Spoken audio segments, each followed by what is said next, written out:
moving forward.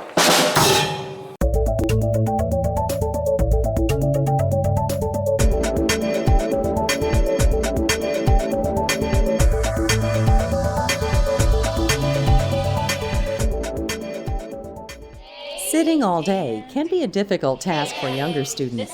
At Slate Run Elementary, one teacher has found a new way to promote activity in the classroom. I was on spring break last year and I was doing some research, just looking into things on the internet mostly, and I had seen a story done where a teacher had brought this into her classroom. She used exercise balls instead of chairs, and it really helped with the overactive kids and the kids that were diagnosed with ADHD. And I thought, well, if it will help those kids, keep moving and have extra movement in the classroom, it would help all the kids. And so the students in my room, I got one ball last year for my class last year, and we traded it around. And I watched and I made notes about which kids it helped and how it helped those students.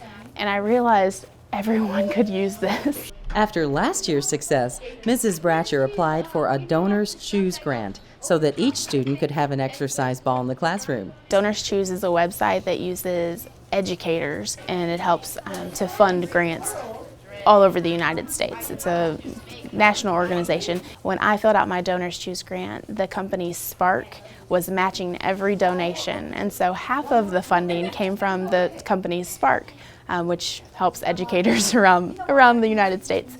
And the donations that I got came from friends and family, some of my former students' parents, and they read the grant, and I explained exactly what we were using them for and why I wanted to try it out and how much and where the funds were going to go.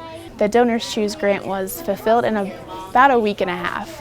Once the grant was approved, the exercise balls were introduced into the classroom. We gradually introduced the exercise balls, just a few at a time. So at first there were only probably 3 students that had it, and then the next day there were a couple more, and it was nice to ease into it because they could see what was expected. We did have a list of rules that we came up with together before we pumped up any of the balls. At Slate Run, we use conscious discipline, and a popular saying in conscious discipline is, it's my job to keep you safe and it's your job to help keep it that way.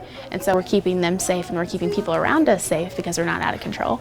Those who have visited the classrooms have seen how the exercise balls increase both physical and mental activity. It's really helping build their core muscle. They're having to sit up straight because the only way to sit on the exercise ball is to sit up straight or you don't stay on it. We take brain breaks in our classroom a lot. And those are like song and dance, a minute here, a minute there. And I thought, well, my kids are getting a brain break all day long because they're getting to move while they're listening, while they're learning. And it's really interesting to see when they're taking assessments how they're not moving a lot, but they can rock back and forth or they can scoot up and back, and it doesn't interfere with anybody or anything, and you can tell they're working really hard and concentrating. It's really cool to see. Are you interested in getting some exercise this weekend? Join Prosser at their 5K Turkey Trot this Saturday. Do you have a suggestion for a student spotlight or teacher feature? Know about something great happening at your school? Please let us know. We're always looking for story ideas. And for the latest news and information on our schools, teachers, and students, just visit our website, like our Facebook page, and follow us on Twitter and Instagram at NAFC Success. We'll see you next week on Moving Forward.